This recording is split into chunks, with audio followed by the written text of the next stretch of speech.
Welcome to the third of several videos to help you get a little bit more comfortable with the year-end and statistical reporting process in the United Methodist Church. This video is going to focus on the third and last of the forms, which is Table 3.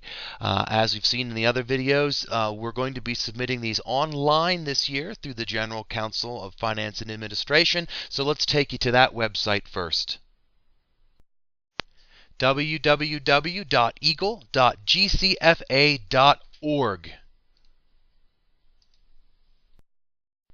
That takes you to a login screen where you need to first put in your username, which is 321 plus the 5-digit church number that every church is assigned. And if you don't know what that one is, you can find it on your monthly finance statement that's sent to your church by the Central Pennsylvania Conference Finance Office. So 321 plus that 5-digit church number is what you use for your username. Your password, if you're entering the system for the very first time, is CPC UMC, or if you've been in before, you've been working on the other forms, whatever password you set up when you first logged in is the password that you will use. This takes us to the Statistical Input homepage. You'll be coming and going from this page, and some things that I want to point out about it. When in doubt, hit the Help button. Click on the Help button for an explanation of all the features of this Statistical Input homepage.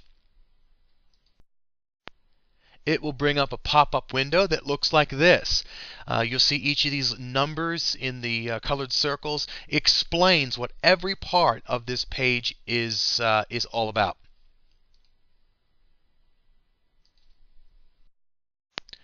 Now back on the home page, from the menu box in the middle of the page, you're going to choose Add and Edit Tables. To select a table, we're going to choose table number 3, and it will open up that table for us. All right, here we go. Ready to start. And remember that the data that we enter is financial, but you cannot enter dollars and cents. It only wants whole numbers. So instead of trying to add dollars and cents, just round the cents up or down to the nearest dollar, and that'll be just fine.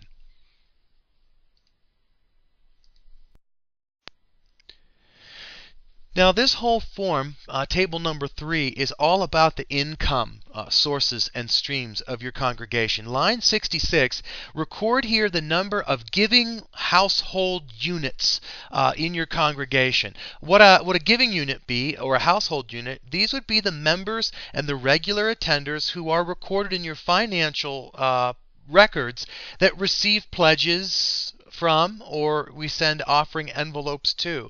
Technically speaking, every member in your church is a giving unit because they have made a vow in their membership vows to support the work of the church with their prayers, their presence, their gifts, their service, and their witness.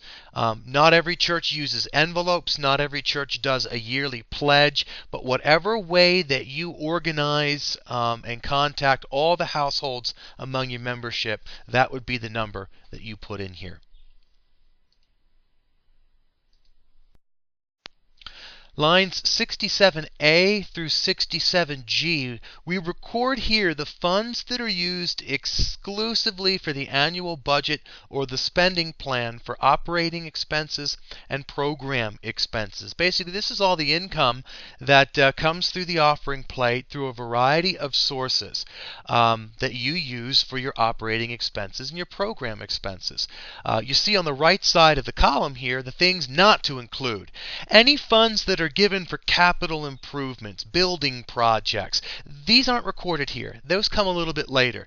Funds that are received from the annual conference or the connection, grants, assistance, those are recorded elsewhere. Funds that are designated for specific benevolent or charitable causes, they go somewhere else as well. If somebody gives you money to your church and would like it to be use to support the ministry of Redbird Mission. That would be put somewhere else. Again, 67A through G are all the monies that come in for your operating expenses and your program expenses.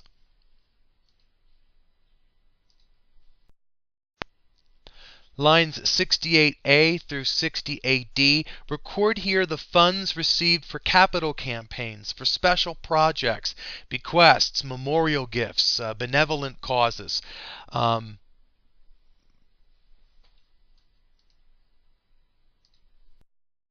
Lines 69A through 69C, record here the funds that are received from grants and salary assistance from the annual conference. Some congregations are smaller, maybe in some economically depressed areas, and they need some funding assistance in order to pay a fair salary for their pastoral leadership. Any church that receives funds through the Conference Commission on Equitable Compensation, a grant, a subsidy to help pay your pastor, those would not be counted as general income. They'd be recorded here in the lines 69A through 69C. And believe it or not, you are almost finished. What I recommend, and what we require as a matter of fact, is before you are finished with this process, print out a final copy of these forms. Keep a copy of all of these forms in your files at the local church. You should have copies of these files for years upon years upon years. Keep track of them. And also, as you print a copy, we're going to need you to send a print copy to the conference finance office. So you can make that happen by pressing this button here, which is Print Final Report. And of course, before you leave that page, I know that you will have saved it.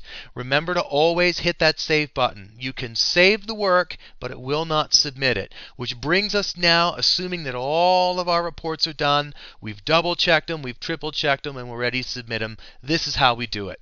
On the home page, you will see in this menu box, Submit Stats Process. You want to choose and click on that to submit your final statistics. But just clicking that button doesn't necessarily submit them. It will take you to a page that looks like this. Now you are ready to submit, but before you do, be sure that all the information is correct in all three of these tables. Table 1, Table 2, and Table 3. Check it. Double check it. Triple check it. The reason why is once you click this button and once you submit it, you can no longer make any changes to your reports. It's official now. And once you click it, this information will be submitted automatically to the General Counsel on Finance and Administration, but nobody else. So we need you to print and mail a copy of these three forms to the Conference Finance Office when you are finished. Well, that wraps it up. That, in a nutshell, is the process of working your way through the statistical reports in the United Methodist Church. I want to remind you to just do your best work, get your information in by the deadlines, ahead of the deadlines, and remember, if at any time you have any questions and you're not sure what to do, use all of the helps online. Use all of the printed instructions that were mailed to you in the big white envelope from the Central Pennsylvania Conference Finance Office. And if you're still not sure, before you guess, just pick up the phone and call your district superintendent. That's what they are there for. We will be glad to take 100 phone calls to help you do the work confidently and correctly. So thank you. God bless you in your ministry. Thanks for watching.